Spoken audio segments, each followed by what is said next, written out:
저는 주일날 예배를 드릴 때요, 가끔 드는 생각이, 어머, 목사님 말씀하시는데 왜 성도들이 아멘을 안 할까? 주일 오전에는 저 뒤에서 그런 생각을 하고요. 수요일은 맨 앞자리에서 사실 그 생각을 하거든요. 하나님 모든 말씀이 다 아멘인데 왜 우리 성도들은 아멘을 이렇게 못할까, 하지 못할까 이런 생각을 가끔 할 때가 있는데 이번 주 수요일에도 또 그 생각을 예배 중에 하게 되었어요. 하나님의 모든 말씀은 우리가 아멘으로 화답할 수 있는 믿음 생활이 돼야 될 줄로 믿습니다. 아멘을 5번만 크게 해보세요. 시작.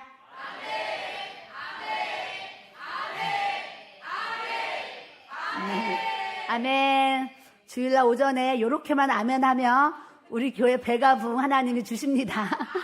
네, 이렇게만 아멘하면 옆에 있는 사람들이요 정신을 바짝 차리고 예배를 또 잘 드릴 수 있을 것 같아요. 그리고 모든 말씀이 아멘으로 화답해야지.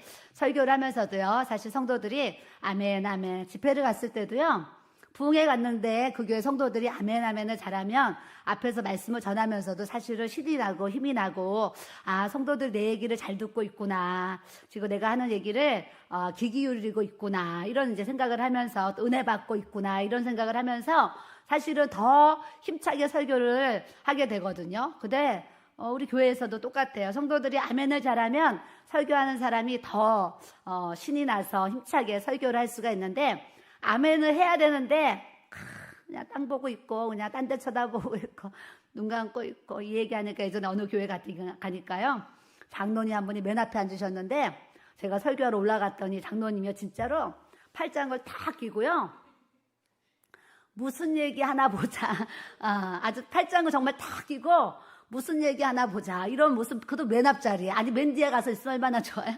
맨 앞자리에서 탁 팔짱을 끼고 예배를 드리는 장로님이 계셨어요. 그래서 앞에 딱 들어갔는데 저는 사실 그 장로님을 딱 보니까 부담감이 하고 오는 거예요. 아니, 예배를 드는데 어떻게 팔짱을 탁 끼고 쳐다보는 그 눈이 어떤 설교 하나 들어보자, 이런 모습. 그걸 보고 제가 좀 마음이 어려웠어요. 근데 설교를 막 듣는데 갑자기 그분이 은혜를 받았는지 다리도 꼬았는데 다리가 풀어지고, 팔도 꼬았는데 팔이 풀어지고, 좀 자세를 바르게 하는 걸 보고, 아, 저분이 오늘 은혜를 받나 보다, 이런 생각을 했던 기억이 또 잠깐 납니다. 그래서 우리가 예배 시간에 팔짱 끼면 안 되겠죠. 또 다리도 사실 안 꼬면 좋겠지요. 습관적으로 꼬는 분들도 있는데 좀 하나님 앞에 바른 자세로 예배 드리는 것도 참 중요한 것 같고, 또 뿐만 아니라 우리가 아멘으로 화답하는 예배 생활이 돼야 될 줄로 믿습니다. 아멘. 우리 오늘 또 이번 주 주일이 기대됩니다. 네, 아멘. 그리고 목요일하고 금요일은 우리가 다 일어나서, 처음부터 일어나서 찬양을 하도록 하겠습니다. 화곡동에서는 넓은 성전에 있다가 작은 성전을 옮겨가지고 빽빽하게 예배 드리다 보니까 일어서는 게 굉장히 불편했어요. 자리가 좁아서. 그래서 이제 일어나서 찬양을 못했는데, 하나님이 우리에게 이렇게 좋은 예배당을 주셔서 이렇게 일어나서 찬양할 수 있는, 내가 일어나도 고가 안 닿는 이런, 이 고가 이렇게 10m나 되는 예배당에서 예배를 드리게 하셨으므로, 또 우리가 목요일, 금요일은 또 일어나서 마음껏 찬양을 하나님 앞에 올려드리기를 또 주님의 이름으로 또 부탁을 드립니다.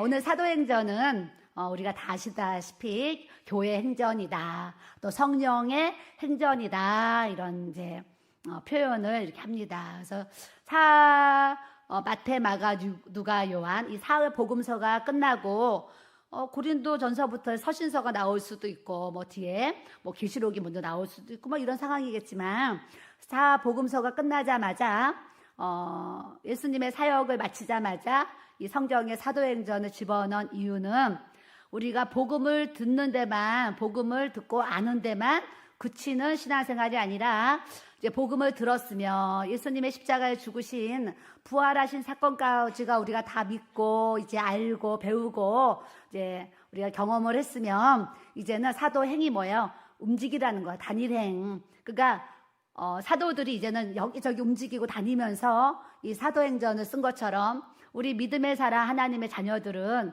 우리가 마태, 마가, 누가, 요한복음을 다 알게 되었으면, 이제는 사도들이 움직이면서 사도행전을 써 내려간 같이 우리도 이제 믿음의 사람이 가만히 주저앉아 있고 가만히 영적으로 잠들어 있고 병들어 있고 영적으로 시들시들해서 그런 이제 축 처져 있는 그런 영적인 신앙생활이 아니라 이제는 우리가 예수님을 알아도 1, 2년 안 게 아니에요. 여기 항상 금요일날 보면요, 다 10년 이상, 20년 이상 교회 생활을 했고 또 수십 년을 예수님을 믿은 우리 믿음의 삶의 어떤 경력이 있어요.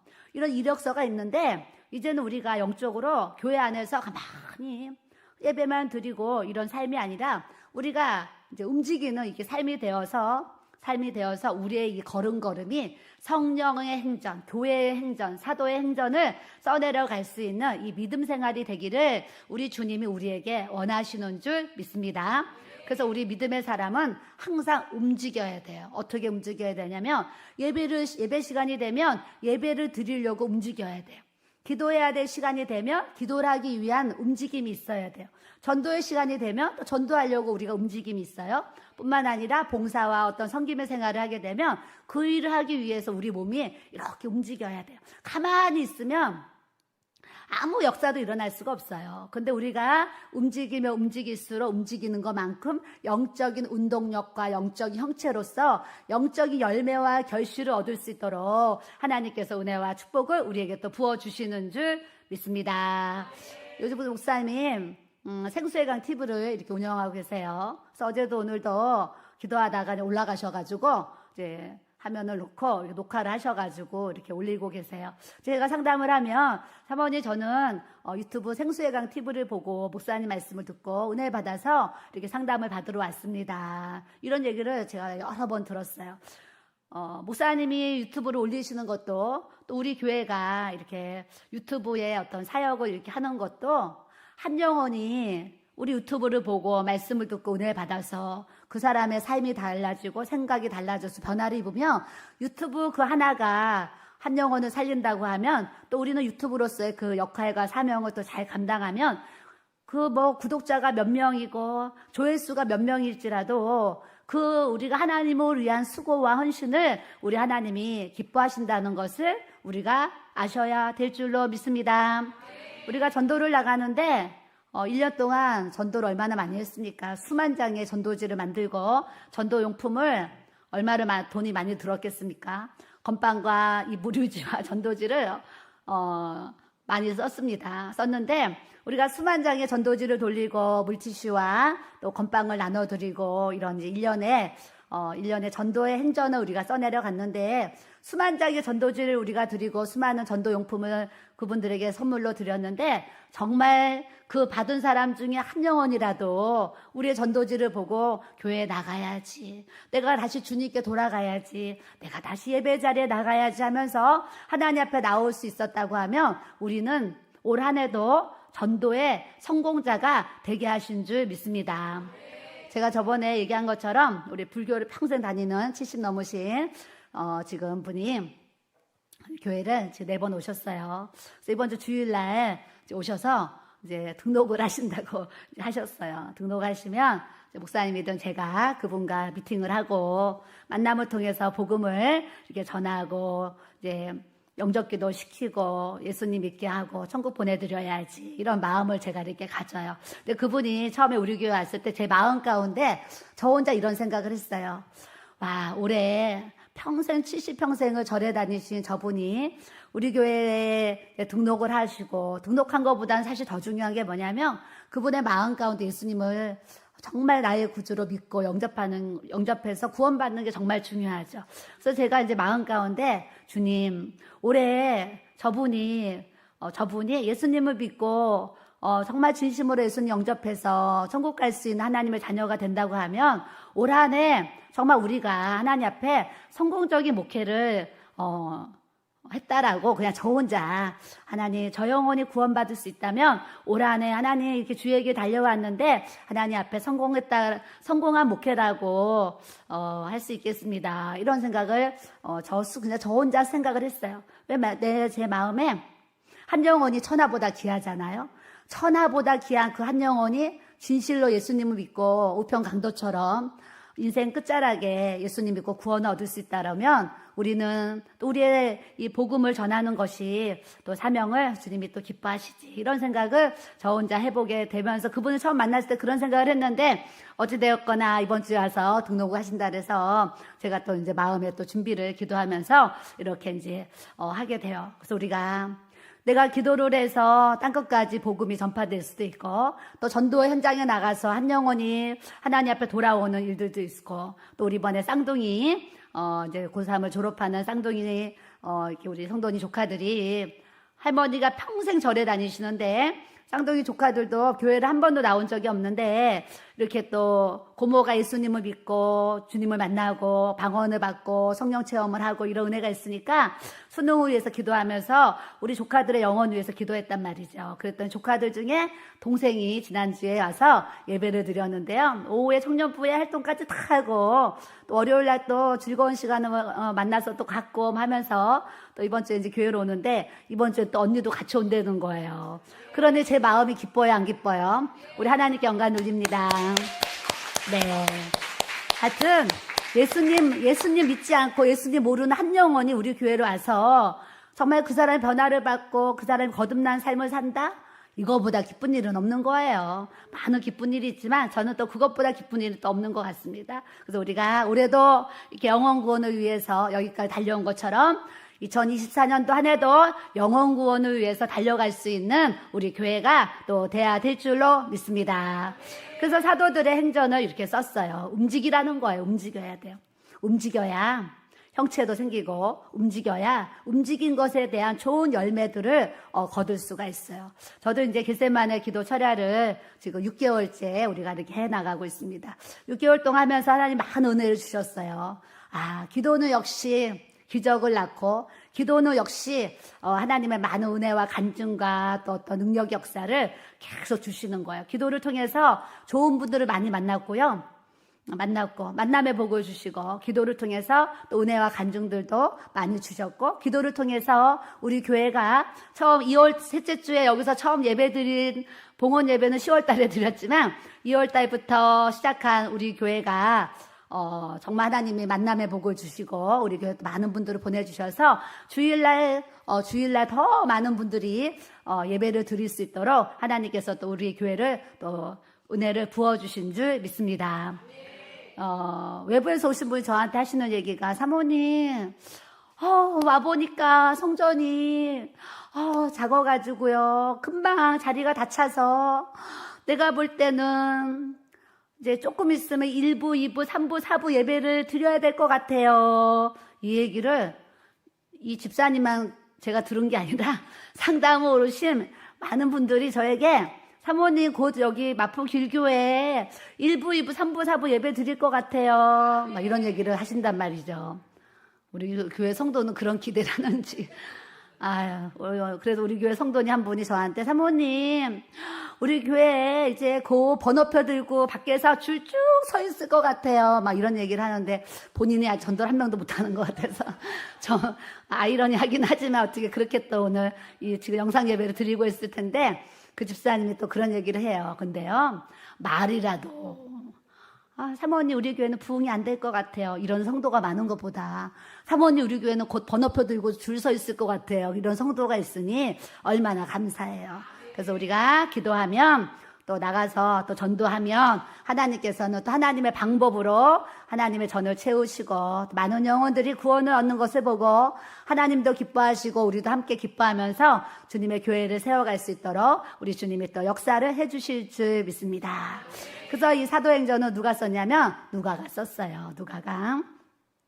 누가복음도 누가가 쓰고 사도행전도 누가가 썼어요. 근데 누가복음에도 데오빌로 각하여 또 사도행전에도 데오빌로요 나옵니다. 이 데오빌로는 하나님을 사랑하는 사람, 그러니까 예수님을 모르는 사람인데 이제 변화를 받아가지고 아주 하나님을 경외하는 그런 사람인데 각하라는 말을 쓴 걸 보니까 굉장히 우리도 옛날에 박정희 대통령 있을 때 대통령 각하 막 그때 각하라는 말을 썼어요. 그러니까 아마도 아주 고위 공직자였을 것이다 이런 생각을 하는데 이제 데오빌로에게 이렇게 서신을 쓴 거예요. 그래서 이 한 서신을 통해서 오늘 우리에게까지 사도행전이 이렇게 와가지고 이 사도행전의 성령의 경험과 이 체험과 역사를 우리가 같이 이렇게 누리면서 살아갈 수 있는 이 복음의 놀라우신 하나님의 역사를 우리에게 이렇게 부어주셨는데, 데오빌러요 얘기하시면서 성령으로 명하시고 승천하신 날까지의 일을 내가 쭉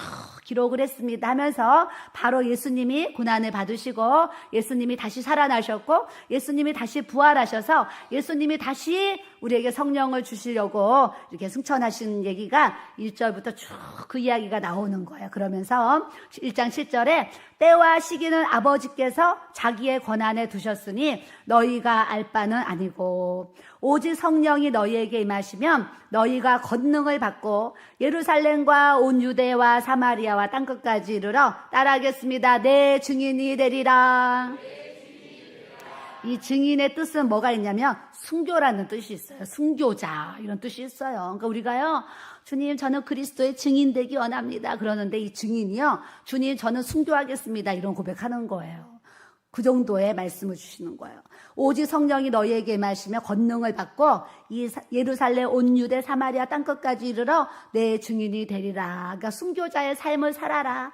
아니면 순교자의 그런 각오를 가지고 이 복음을 위해서 이 종말을 준비하고 주님 오실 날을 우리가 준비하는 삶을 살아가기를 우리 주님이 우리에게 원하시는데, 여기서 권능은 다이나마이트가 펑 터지는, 그래서 우리 막 부흥협의에도 막 두나미스 부흥협의, 이게 뭐냐면 권능이란 뜻이에요. 두나미스가 권능이란 뜻인데, 이 권능의 뜻이 뭐냐, 다이나마이트가 펑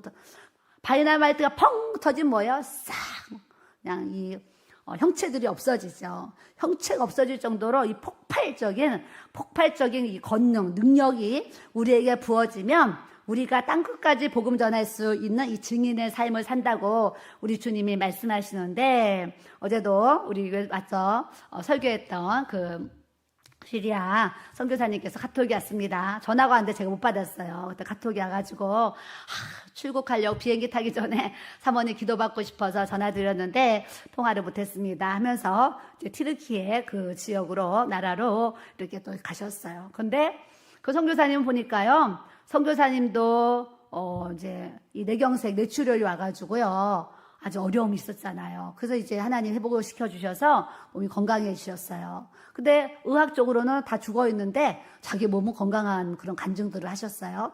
그 사모님도 몸이 안 좋아서 이제 시리아에서 병원을 갔는데 이제 유방암 위기였잖아요. 그래서 비행기 타고 한국에 와서 이렇게 치료를 받는데, 항암 치료를 하고 나서 수술을 해야 된다고 했는데, 항암 치료는 받았는데 수술 날짜를 잡고 수술 받기 전에 사모님이 기도를 하는데 이 한 상에 글씨 4글자가 딱 보이면서 완치 판정 이렇게 보라색 뭐 파란색으로 반짝반짝 글씨가 보이면서 완치 판정 이렇게 글씨가 보였다잖아요. 그 수술 날짜 잡았는데 다시 이제 검사를 했더니 그 유방암 수술하려는 그 유방암이 싹 없어졌더라. 그래서 의사가 기적이라고 말한 줄 믿습니다.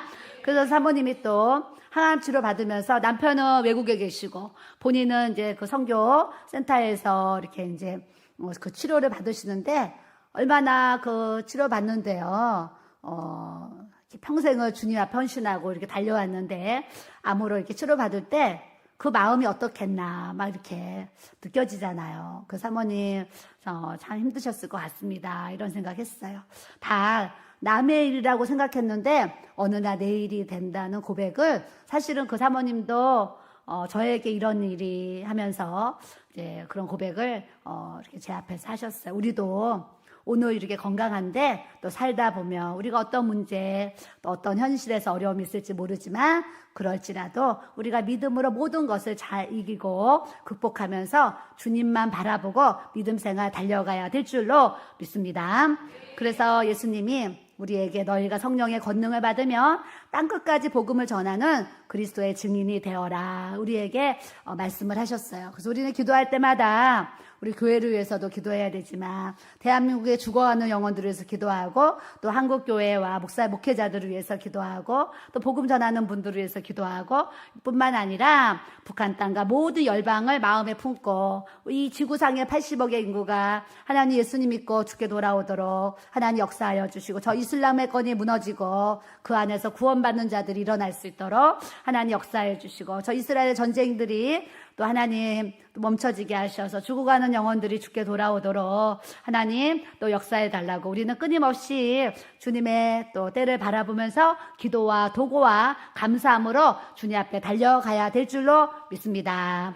그래서 오늘 이제 2장으로 가면 오순절 날이 이미 이름에 오순절 이제 출애굽을 하고 나서 49일이 된 다음 날이 50일이죠. 그래서 모세가 율법을 받을 때도 49일째 하나님 말씀을 받았어요. 받고 나서 이제 하나님의 자녀들로 이 말씀을 선포하고 이스라엘 백성들이 하나님의 자녀로 아주 세워지는 그런 은혜를 주셨는데 오늘도 오순절 날이 이미 이름에 그들이 다 같이 한 곳에 모였더니 그래서 오순절 아주 뜨거운 날 영적으로 뜨거운 그날에 한 곳에 모여가지고 하나님 앞에 기도를 하는데 호련히 갑자기 하늘로부터 급하고 강한 바람 같은 소리가 있어 그들이 앉은 온 집에 가득하며 그러셨어요. 꼭 바람 소리가 부는 소리를 우리가 들을 수도 있겠지만 바람 같은 소리가 뭐냐면 성령님이 이곳에 임재했다는 거예요. 근데 그 하나님의 임재하심이 귀로 들렸다는 거예요. 그래서 바람 같은 소리가 휙 불어서 우리에게 들릴 수도 있겠고 또한 바람 같은 성령님이 우리에게 임하면 무슨 역사가 일어나냐면 영적으로 귀가 열려지는 거예요. 교회를 다니지만 귀머거리처럼요. 귀가 꽉 막혀가지고 복음을 들어도 깨달지 못하고 말씀을 들어도 졸리기만 하고 자다 가는 분도 있잖아요. 그러니까 하나님 말씀을 들어도 하나도 안 깨달아지는 거예요. 안 깨달아져요. 귀에 안 들려와요. 못 알아듣는 언어로 막 누군가 얘기해봐요. 그럼 못 알아들으니까 졸릴 거 아니에요. 똑같은 상황인 것 같아요. 그래서 영적으로 우리가 하나님의 성령이 부어지면 영적인 귀가 열리는 역사를 하나님이 주시는 줄 믿습니다. 그래서 영적인 귀가 열려야 돼요. 그래서 하나님 말씀을 들어도 잘 알아듣는 사람들이 있어요. 목사님 말씀하실 때에 그 말씀을 잘 알아듣는 사람이 있어요. 근데 막 목사님 말씀을 들어도요, 하나도 못 알아듣는 사람이 있어. 못 알아듣는 거. 영적인 귀가 어두우면 말씀을 들어도 깨달아지지도 않고 내 귀에 들려오지 않는 이런 이제 모습들이 있어요. 그래서 오늘 우리가 말씀을 통해서 이 바람 같은 성령의 기름 부으심이 우리에게 충만하게 부어져서 우리의 영적인 귀가 활짝 열려가지고 소리도 아무 소리나 들으면 안 돼요. 소리도 하나님의 소리가 있고 세상에 또 소리가 있잖아요. 세상의 소리에는 귀를 막고 하나님의 말씀, 하나님의 소리에는 우리가 귀를 열어서 들을 것을 듣고 은혜를 받는 삶을 우리가 살아가야 될 줄로 믿습니다. 이 바람 같은 하나님의 임재가 온 집에 가득하되 온 집에 그 모인 곳에 가득하다는 거예요. 저도 이 말씀 오늘 막 묵상하면서 하나님 우리 교회에 아버지의 전에 하나님의 이 성령의 기름 부으심이 가득히 부어지기를 저는 바라고 원하고 주님 앞에 기도하고 있습니다. 우리가 온 집에 가득한 이 성령의 기름 부으심이 우리 교회 안에 여러분들의 가정 안에 이 기름 부으심이 충만하게 부어져야 돼요. 그러면 영적인 귀가 열려서 하나님의 음성을 듣고 또 하나님의 말씀을 깨달는 진리 가운데 인도받는 하나님의 역사를 베풀어 주시는 줄 믿습니다. 이 은혜가 교회와 가정에 여러분들이 거하는 모든 장소에 하나님의 임재가 충만하게 부어지기를 주님의 이름으로 축복합니다. 3절에 보면 마치 불의 혀처럼 갈라지는 것들이 그들에게 보여 각 사람 위에 하나씩 임하여 있더니 여기 아까는 이제 바람 같은 소리가 나오는데 지금은 또 불의 혀처럼 그래요. 불의 입처럼 그러지 않고 혀처럼. 입은 먹는 역할도 하는 게 입이잖아요. 근데 혀는 뭐에만 쓰냐면 뭐에 또 쓰냐면 말하는 데 쓰잖아. 말. 그래서 불의 혀처럼 성령의 기름이 부어지면요 무슨 역사가 일어나냐면 이 혀의 말이 달라지는 역사를 하나님께서 베풀어 주시는 줄 믿습니다. 그래서 성령 충만한 사람은 사실 어떤 사람이라면 들을 것을 잘 들을 수 있는 사람이 성령 충만한 사람, 말할 것을 잘 말할 수 있는 사람이 성령 충만한 사람이에요. 근데 들을 거는 안 듣고 안 들을 거는 듣는 사람은 안 성령 충만한 사람, 말할 거는 안 말하고 안 말할 거는 말하는 사람은 안 성령 충만한 사람이에요. 그래서 말씀을 통해서 우리 한 사람에게 성령 충만한 은혜가 부어져서 들을 것을 듣고 말할 것을 말할 수 있는 믿음의 모습을 우리가 가져야 될 줄로 믿습니다. 똑같은 말인데도요, 사실은 쓸데없는 말, 부질없는 말, 망하는 말, 안 되는 말, 제가 목사님도 물은 답을 알고 있다 얘기했는데, 우리가 이제 오늘 말씀을 통해서 말은 영이기 때문에, 영은 생명이 있기 때문에 우리가 좋은 말을 하면 좋은 형체와 열매가 생기도록 하나님께서 또 역사에 가실 줄 믿습니다. 그래서 이 말을 잘해야 되는데 무슨 말을 잘하면 좋으냐면, 우리 여기 보면 다 방언 받았어요. 그렇기 때문에 방언을 많이 하면 성령이 충만해지는 은혜를 우리에게 부어주시는 줄 믿습니다. 그 4절에 보니까 그들이 다, 따라해 보세요. 그들이 다 한 사람만 은혜 받는 것이 아니라 하나님의 그냥 기름 부심이 부어지면 모인 모든 사람에게 다 성령의 충만함이 부어지는 은혜를 우리에게 주시는 줄 믿습니다. 그래서 다른 때도 기도하고 또 강단에 올라오지만 오늘도 낮에 말씀을 계속 읽고 묵상하면서 다 성령의 충만함을 다, 이게 너무 말씀에도 은혜가 되는 거예요.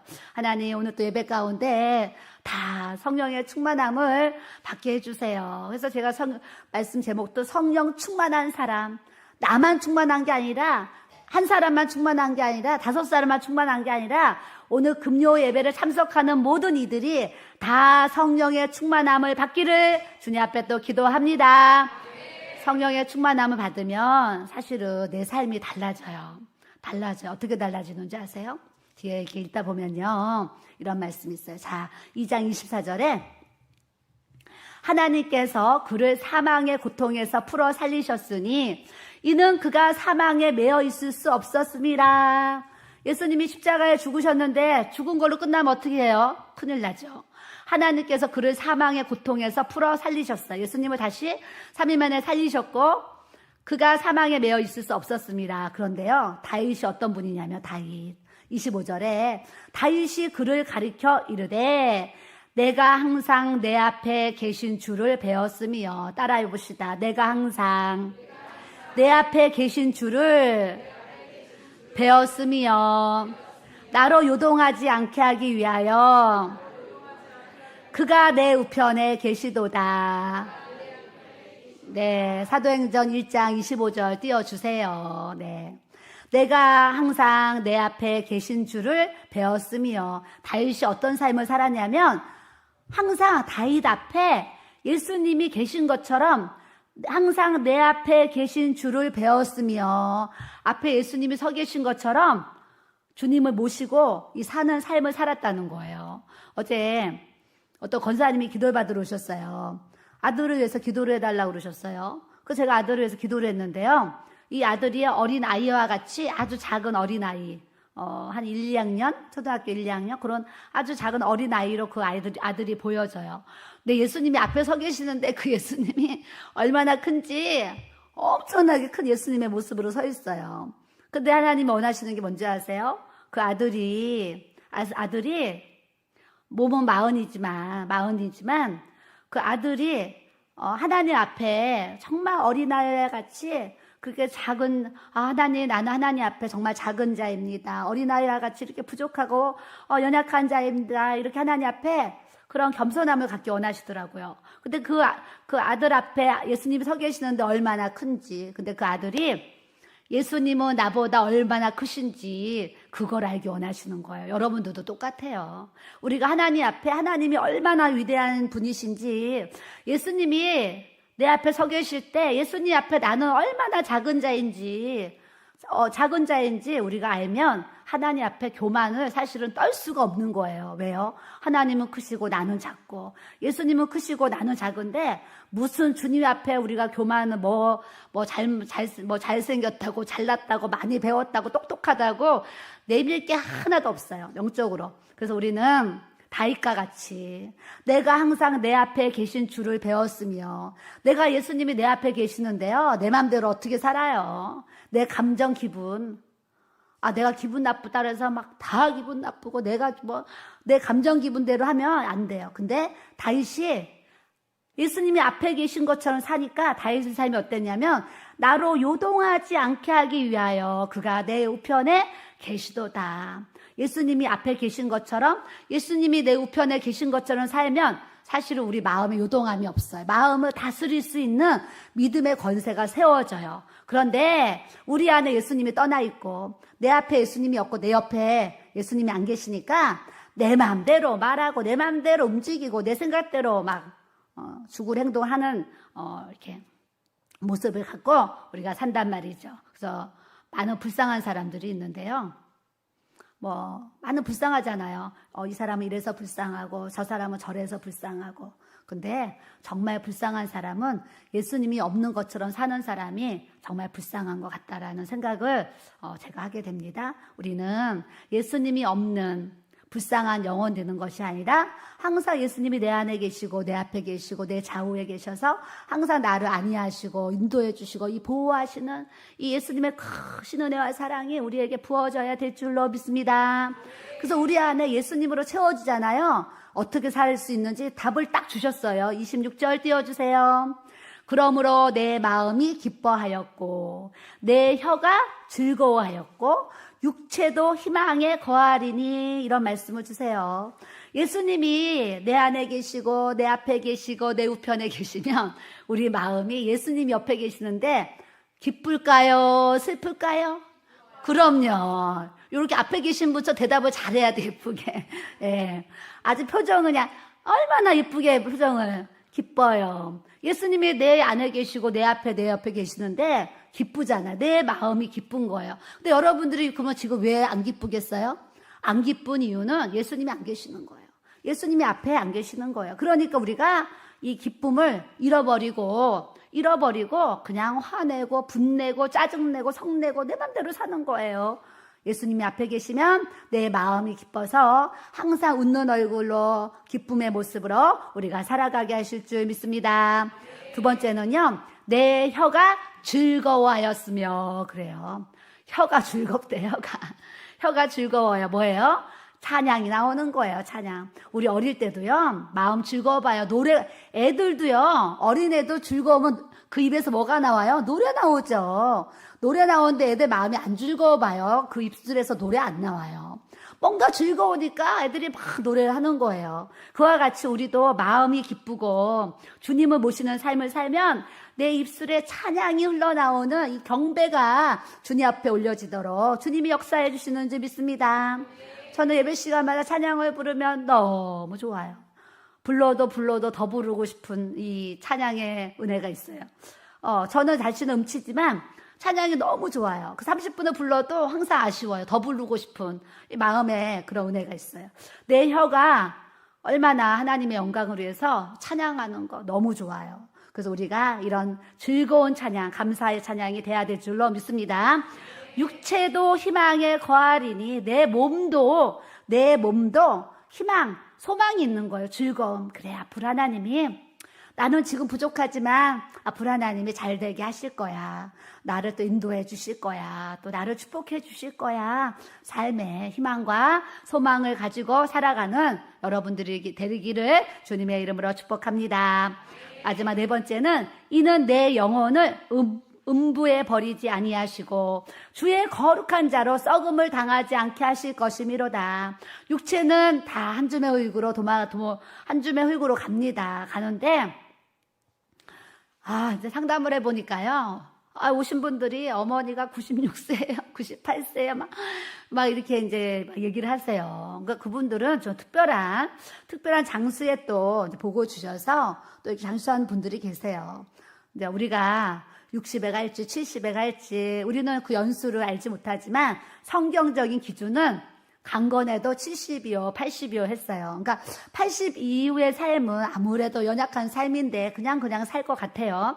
그래서 우리가 언제 죽을지 모르지만 내 영혼이 음부에 떨어지지 않는 이 은혜를 주셨으니 얼마나 감사해요. 지금 사업적으로 굉장히 힘들어요. 우리 교회 성도님들도 이런저런 투자를 했는데 잘못 투자해서 굉장히 어려움을 겪고 있는 분들도 이렇게 있는데 그런 어려운 상황 속에서요, 그 어려움을 붙잡잖아요. 내 육체뿐만이 아니라 내 영혼이 더 절망스럽고 망가질 수 있는 확률이 많아요. 그래서 내 육체의 일이 공고하고 내 육체의 일이 안 되고 내 육체의 일이 죽을 것만 같고 힘들어도 하나님 앞에 나와 예배드리고 하나님 앞에 우리가 기도할 때에 다시 그 안에 하나님의 산 소망을 주시고 이 희망에 거하는 삶을 살도록 우리 하나님께서 역사해 주실 줄 믿습니다. 그래서 우리는 힘들다고 교회 안 나오고 뭐 어려운 일 생겼다고 예배 안 드리고 짜증나는 일 생겼다고 기분 나쁘다고 안 나오고 이거는 아니에요. 믿음이 이제 어린 거죠. 연약한 거죠. 그런데 우리가 이제는 이만큼 신앙생활을 했기 때문에 내 감정이 움직이는 것이 아니라 하나님의 말씀으로 우리가 움직임을 당하는 우리가 신앙생활이 돼야 될 줄로 믿습니다. 사업이 잘 될 때는 하나님 막 감사하다가 사업이 안 되면은 막 그냥 하나님 없이 막 무너지는 안 돼요. 우리는 어떠한 이 생사복의 주권자가 하나님이시기 때문에 어떠한 상황 속에서도 하나님 앞에 감사함으로 나아갈 때 그 상황의 어려움을 하나님께서 감사로 돌파할 수 있는 은혜를 우리가 다 가져야 될 줄로 믿습니다. 이 땅의 어려움은요, 정말 이 땅에 잠시 당하는 고난이고 고통이에요, 사실은. 그런데 이 지옥의 고통은요, 돌이킬 수 없는 고통이잖아요. 그러니까 우리는 이제 내가 누구를 만나든 누구를 보든 어머, 저 사람 예수님 안 믿으면 지옥 갈 텐데 내가 저 사람에게 복음 전해서 저 사람 천국 가게 해야 되는데 이런 영혼 사랑하는 마음이 우리 안에 다 있어야 될 줄로 믿습니다. 우리 목사님이 가끔 큰아들과 둘째 아들의 비유를 가끔 하세요. 말씀하시면서 아버지는 그 아들 둘에게 재산을 나눠줬어요. 근데 큰아들은 아버지 옆에 잘 붙어 있는데 둘째 아들은 이제 집을 떠났죠. 그 창기에게 돈은 다 날리고 정말 돼지가 먹는 쥐염 열매, 성지순례 가니까 그 쥐염 열매를 구경시켜 주더라고요. 얼마나 맛없고 먹을 수 없는 그 열매겠어요. 그래서 쥐염 열매를 먹으면서 살다가 아버지가 딱 생각나서 그래도 아버지한테 가서 내가 종로를 타면서라도 거기에 붙어 있는 게 낫겠다고 생각하면서 그 아들이 돌아왔어요. 돌아왔을 때에 아버지는 그냥 성문 밖에서 오늘 오나 집 나간 우리 아들이 오늘 돌아오나 기다리고 내일 돌아오나 모레 돌아오나 하면서 아버지는 끊임없이 집 나간 아들을 걱정하고 기다리는 그 아버지의 마음이 있어요. 근데 큰아들은 아버지 앞에서 충성하고 봉사하고 아버지가 원하는 대로 다 농사짓고 잘하고 하는 거예요. 순종도 잘하고 복종도 잘하고. 근데 제일 중요한 것이 뭐가 빠졌어요. 아버지의 마음을 모르는 거예요. 아버지의 마음. 아버지는 집 나간 탕자가 돌아와서 같이 거하기 원하는데 같이 있는 아들은 그 아버지의 마음을 모르는 거예요. 내가 농사를 잘 지으면 우리 아버지가 최고로 기뻐하시겠지. 내가 순종을 잘하면 최고로 기뻐하시겠지. 아마도 아들은 그랬을 것 같아요. 큰아들은. 그런데 가장 큰 아버지의 마음은 집 나간 아들이 돌아오기를 원하는 아버지의 마음이 있었어요. 우리도 믿음 생활하면서요. 교회 생활하는데 새가족들이 막 들어오잖아요. 그러면 큰아들과 같이 새가족들이 들어오는 게 반갑지도 않고 기쁘지도 않고 관심도 없고 이름이 뭔지 무슨 일을 하는지 어디서 왔는지 어떻게 왔는지 아무 관심이 없어요. 그럼 우리가 지금 어떠한 모습이냐면 우리 안에 큰아들과 같은 그런 마음이 사실은 있는 거예요. 그래서 우리는 믿음 생활하는데 하나님 아버지의 마음을 알아야 돼. 아버지의 마음. 제가 저번에 어떤 분 상담을 했어요. 상담 왔는데 위에 상사분과 마찰이 있어요. 마찰. 상사분과 마찰이 있어서 삶에 이제 아주 어려운 공고를 당한 얘기를 저한테 하셨어요. 그래서 나는 왜 우리 상사랑 이렇게 안 맞을까요? 우리 상사는 왜 나만 이렇게 미워할까요? 우리 상사는 왜 다른 사람들 예뻐하는데 나는 이렇게 안 좋아할까요? 다른 사람 만나자고 하면 얼른 만나주는데 우리 상사는 내가 만나자고 하면 도망가고 피해가고 회피한다는 거예요. 그러면서 이 상담자는 뭐냐면 이 문제를 자기에게 찾는 것이 아니고요. 상사에게 문제가 있다고 생각을 하고 저를 찾아왔어요. 나는 이렇게 했는데 왜 우리 상사는 나에게 이렇게 지옥의 고통을 주냐는 거, 죽을 것만과 같은 이 고통을 주냐라는 어떤 그런 상담을 하게 되었어요. 근데 제가 그분의 수많은 이야기들을 들으면서 제가 그분에게 이런 얘기를 하게 되었어요. 제가 이제 목양실에 있잖아요. 제가 우리 교회 집사님에게 여기 목양시에 청소기로 좀 밀어주세요. 부탁을 했어요. 근데 우리 교회 성도님이 나는 청소기 좀 밀어주세요 부탁을 했는데 우리 교회 성도님이 청소기를 밀지 않고 이제 토요일이니까 주방에 식사 봉사를 하고 있었어요. 저기 주방에 내려가서 도마에 막 칼질을 하면서 주방 봉사를 하고 있는 거예요.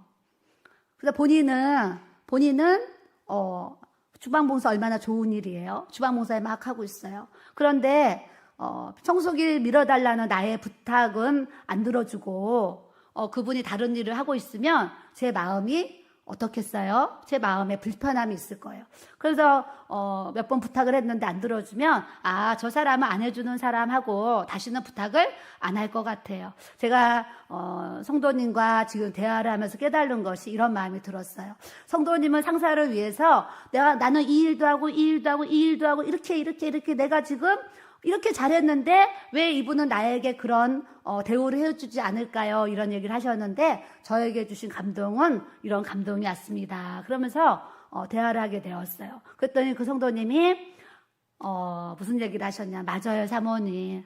사모님 얘기 듣고 보니까 정말 그분이 저에게 원하시는 일들이 있는데 제가 그 일을 하지 않고 다른 일들을 했기 때문에 그런 문제가 일어났다는 것을 제가 알게 되었어요 하면서 그분 나름대로 해답을 얻고 또 같이 기도하고 이렇게 가셨어요. 우리 하나님도 우리에게 원하시는 일들이 이렇게 있어요. 근데 하나님이 우리에게 하라 하시는 거 또 뜻하신 거 원하시는 그런 부분들이 있어요. 그런 부분들을 우리가 우리가 해 나갈 때에 하나님의 나라가 또 우리 주님의 몸된 교회가 든든히 세워갈 수 있도록 하나님께서 또 역사에 가실 줄로 믿습니다. 그래서 우리는 오늘 말씀을 통해서 우리 안에 하나님 아버지의 마음이 좀 많이 부어졌으면 좋겠어요. 하나님 아버지의 마음이 부어져서 하나님의 마음이 부어져서 항상 모든 일을 하나님의 마음으로 이렇게 대하고 섬길 수 있는, 때로는 마리아와 같이 정말 주님 무릎 앞에서 말씀에 집중하는 그런 마리아와 같이 말씀에 집중할 때도 있어야 되고, 또 마르다 같이 주님 오신다고 했을 때 그렇게 봉사하고 또 섬기는 마르다도 필요한 거고요.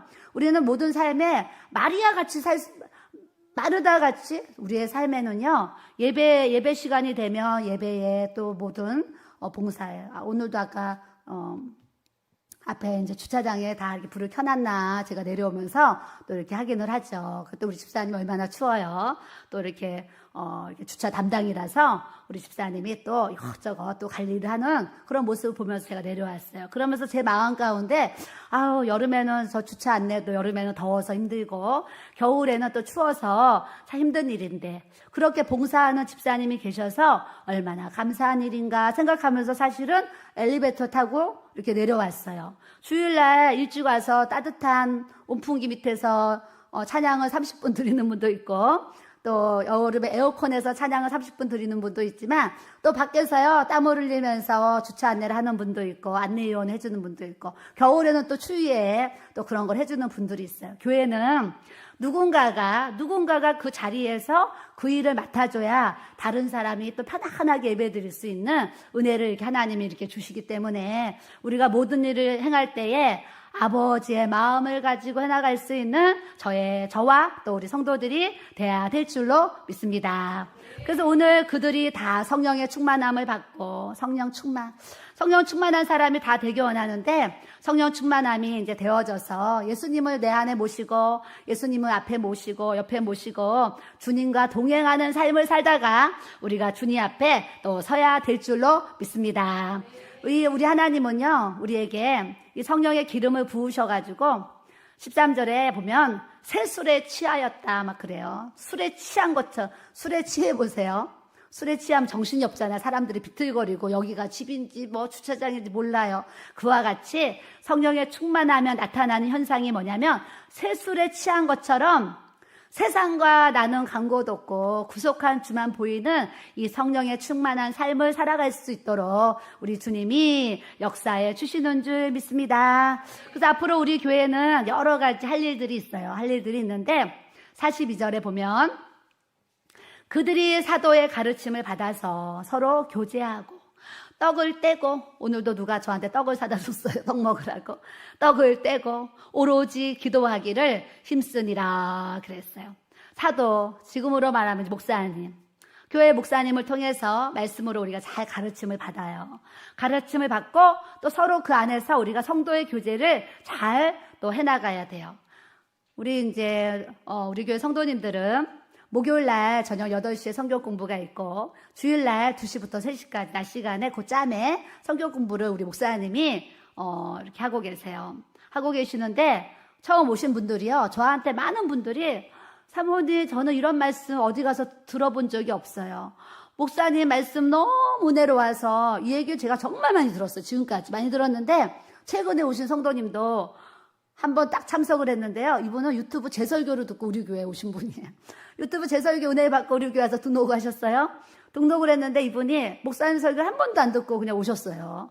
왔는데 주일날 오전 예배를 딱 드렸는데 목사님 말씀에 너무 은혜 받은 거예요. 사모님 나는 목사님 설교도 한 번 못 듣고 우리 교회에 와서 등록을 했는데 목사님 오전 말씀 너무 좋았어요. 그러면서 감격을 하셨어요. 그런데 오후 예배 때 2시부터 3시까지 성경 공부가 있습니다. 또 참석하셨어요. 그랬더니 오후 예배 다 드리고 나가지고 위에서 자고 차를 마시는데 이분이 무슨 얘기를 했는지 아세요?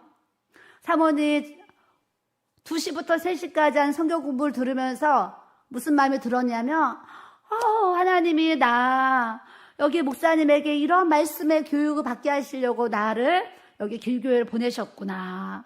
이런 깨달음이 왔어요. 그러면서 오전 시간, 낮 시간 은혜 받아가지고요. 그 다음 주에 한 청년을 이제 전도를 했어요. 전도를 하는데 오전 예배 인도할 수 있잖아요. 근데 이분이 2시 성경 공부 얼마나 은혜 받았는지 이 청년, 전도할 청년은 2시 성경 공부로 오게 한 거예요.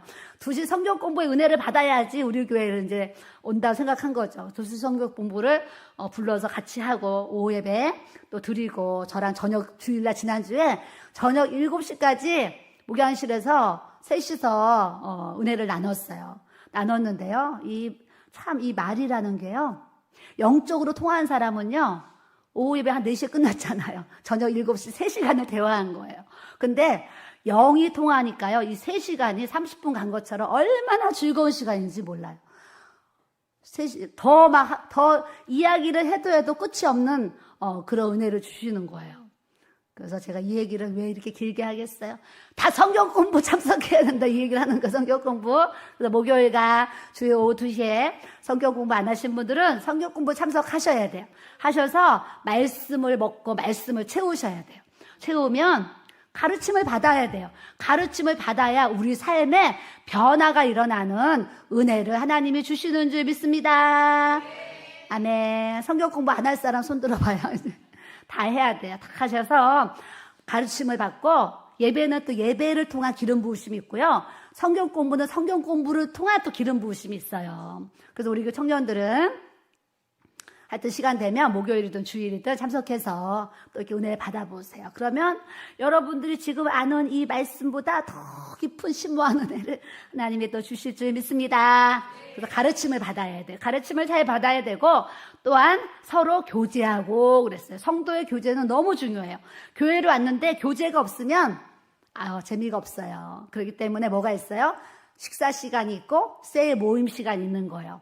우리 한국 사람도 외국 사람도 그렇겠지만 우리 한국 사람은 무슨 말이 있냐면 먹으면서 정이 난다는 얘기가 있어요. 저는 어려서 그 얘기 많이 들었어요. 먹으면서 정이 난다. 그러니까 먹어야지 사랑이 나눠진다라는 거예요. 그래서 주일날 점심을 또 이렇게 맛있게 준비해서 옛날에는요 하고동에서 마당에서 먹었어요. 돗자리 깔고 예, 마당에서 하늘을 보며 돗자리 깔고 점심을 먹었어요. 이 광야의 그랬는데 여기서 이 아름다운 이 우리 카페 얼마나 아름다워요. 다 오면요. 와, 다 진짜 다 와 그래요. 우리 카페 보면. 이 아름다운 카페에서 주일날 다 앉지는 못하고 방으로 많이 가지만 어찌됐거나 이 좋은 카페에서 우리가 식사를 할 수 있는 거, 교제, 식사를 하면서 교제가 되는 거예요. 어디서 오셨어요? 또 어떻게 오셨어요? 하면서 이렇게 인사를 하고 교제, 먹으면서 정이 나요. 정이 나면서 교제가 되면 제가 바로 또 셀 모임으로 다 이렇게 넣잖아요. 왜 넣어요? 셀 모임을 통해서 성도의 교제가 필요한 거예요. 함께 기도해주고 함께 울어주고 같이 손잡아주고 붙잡아주는 이 교제가 또 잘 이루어져야지, 셀이 잘 세워져야지 우리 교회가 또 든든하게 세워져 갈 수 있기 때문에 청년들도 청년 셀로 이제 다 갈 거고요. 장년들도 장년 셀로 다 가서 이 셀의 교제를 통해서 서로 마음을 나누고 힘든 거 나누고 기쁨도 나누고 하면서 성도에게 나눔이 있어야 돼요. 그러면서 떡을 떼면 셀 모임 할 때도 작은 간식 같은 거 이렇게 좀 준비해서 과자라도 놓고 뭐 이렇게 놓고 먹어 이렇게 해봐요. 그럼 또 은혜가 또 더 돼요. 그래서 먹으면서 또 오로지 기도하기를 힘쓰니라. 아주 기도는 또 오로지가 붙었어요. 이 오로지 기도 없는 가르침, 기도 없는 교제, 기도 없는 뭐 맛있는 거 먹는 거 힘들어요. 오로지 기도하기를 힘쓰니라. 모든 것이 또 이 기도 안에서 하나님 말씀과 성령 안에서 가르치고 교제하고 떡을 떼는 이 모든 일들이 이루어지는 은혜를 우리가 가져야 될 줄로 믿습니다. 그 말씀을 또 다 읽으며 떡을 떼야 돼. 제가 이제 우리 교회 셀 리더 모임방을 또 제가 또 만들었어요. 왜냐면 리더들에게 또 지시해야 될 부분들이 있잖아요. 그 셀 리더 모임방 만들었는데, 내년 또 한 해 동안 우리 셀 리더들이 또 이렇게 수고를 해줄 텐데, 이런 생각을 하니까 또 마음이 얼마나 고맙고 감사해요.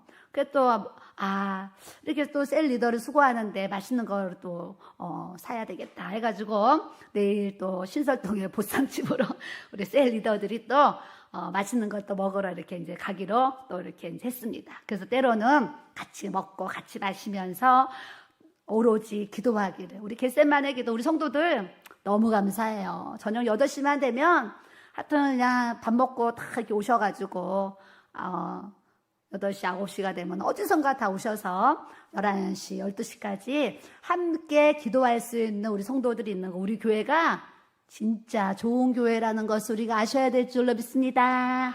옆 사람 보시고 우리 교회가 좋은 교회입니다.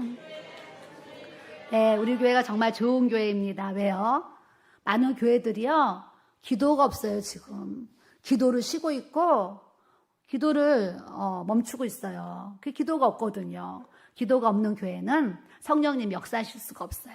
그래서 우리가 오로지 기도하기를 또 이렇게 힘쓰니까 하나님께서 계속적으로 우리 교회를 이렇게 또 충만하도록 또 이끌어 가시는 줄 믿습니다. 44절에 믿는 사람이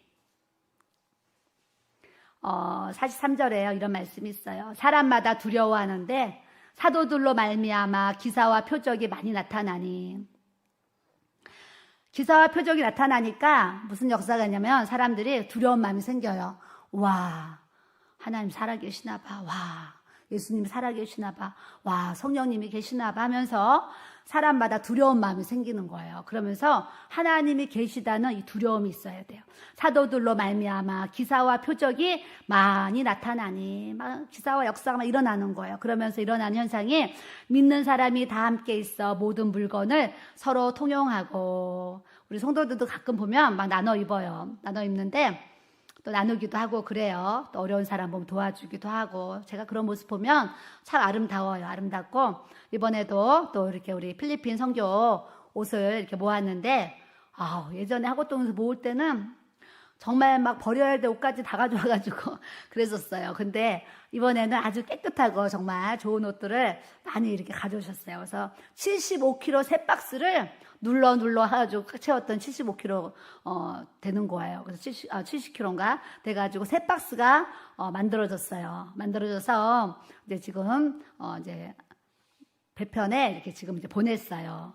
보내서 또 믿는 사람이 모든 물건을 서로 통용하고, 또 우리가 그런 옷들을 모아서 또 안 쓰는 것도 새 것들도 막 가져오셨어요. 그래서 그런 걸 다 해서 이제 하고동에서요, 이 문구 막 그 어린이들 선물 준다고 막 사놓은 것들이 막 이번에 또 박스에서 나왔어요. 그래서 그걸 다 넣어가지고 하여튼 바리바리 싸서 이렇게 또 필리핀으로 이렇게 보냈어요.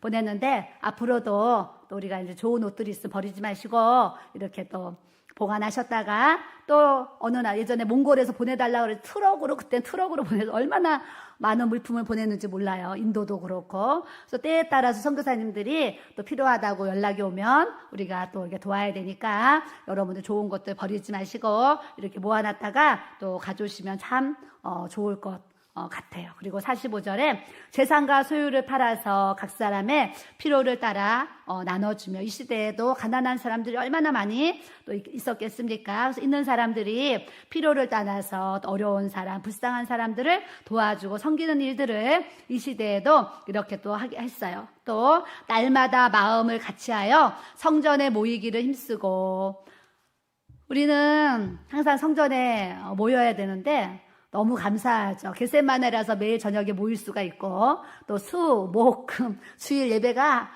일주일에 4일을 예배가 있어서 이 예배 때문에 수, 목, 금, 주일까지 이렇게 예배 토요일날 또 청년부들 막 모임 있고 날마다 마음을 같이하여 성전에 모이기를 힘쓰고 모일 수 있는 것이 은혜인 줄로 믿습니다.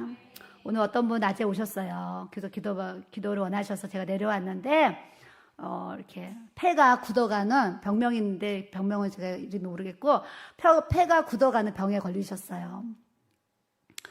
이제 폐가 굳어가는데 굳어가면 굳어갈수록 호흡 곤란이 오면서 생명의 지장이 오는 거예요. 그래서 이분이 이제 우리 기도처에 있을 때부터 그때 기도 받으시다가 한동안 안 오셨어요. 안 오셨는데 또 넘어져가지고 발목이 부러져서 몇 달 동안 또 발목이 부러져서 수술을 하고 철심을 받고 해가지고 고생을 또 엄청 많이 하셨어요. 그게 끝나니까 또 대상포진이 와서 또 고생을 하시고 그게 또 끝나니까 지금 또 이게 신경통이 와가지고 또 고생을 하고 있어요. 한 가지 병도 힘든데 2중, 3중, 4중으로 몸에 계속 질병이 막 일어나는 거. 하다못해 넘어져서 막 발목까지 삐면서 대수술을 하고 이런 고통을 막 겪는 거예요. 그런데도 불구하고 주님만 바라보는 거예요.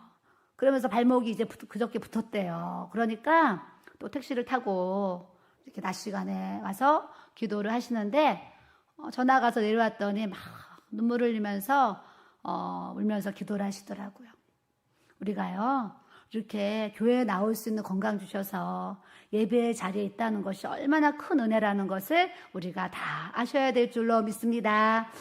모일 수 있는 그 자리에 모이기를 힘쓸 수 있는 이 건강을 주시고 팔다리가 있는 것이 얼마나 감사해요. 그래서 우리는 건강 주신 거 하나님의 전에 또 모이기를 힘쓰는 모습으로 주님 앞에 기쁜 삶을 살아가야 될 줄로 믿습니다. 집에서 떡을 떼고 또 가정에 예전에 사실 구역예배 다 가정마다 모여서 했어요. 왜요? 그 집에 가서 그 집 형편도 알고 같이 기도해주고 또 그 사람이 끓여준 칼국수 먹으면서 그리고 성도의 교제를 했어요. 근데 지금은 점점 이 사생활이 어려워져가지고 요즘에는 신방도 사실 많이 어려워지고 집을 오픈 안 하는 어떤 그런 부분들이 있어요. 그래서 지금은 사실은 구역예배, 이 셀예배가 교회에서 다 해줘요. 그래서 안디옥 갔더니 사모님 요즘 성도들이 집을 오픈 안 해가지고 주일날 다 흩어져가지고 모든 곳에만 앉아서 구역 예배를 드립니다. 이런 얘기를 하셨어요. 그래서 우리 교회도 이제 가정에서 예배가 좀 어려운 것 같아요. 그래서 교회에서 이렇게 하고 있는데 또 그런 모임을 할 때 꼭 주일날 낮에 모일 수도 있지만 평일날 할 수 있는 분들은 또 평일에도 모여서 성도의 교제를 편안하게 나누면 참 좋겠다라는 생각을 또 하게 되었습니다. 그래서 우리를 이렇게 세우신 것은 47절에 하나님을 찬미하고 온 백성에게 칭송을 받으며 주께서 구원받는 사람을 날마다 더하게 하시느니라. 아멘. 우리가 이런 모임을 잘하고 말씀대로 우리가 순종하고 잘 나가면 주께서 구원받는 사람을 날마다 더하게 하시는 이 하나님의 큰 은혜를 선물로 우리 교회에 우리의 삶에 또 우리의 모든 생활 속에 돕는 은혜가 나타나도록 우리 하나님께서 또 역사해 주실 줄 믿습니다.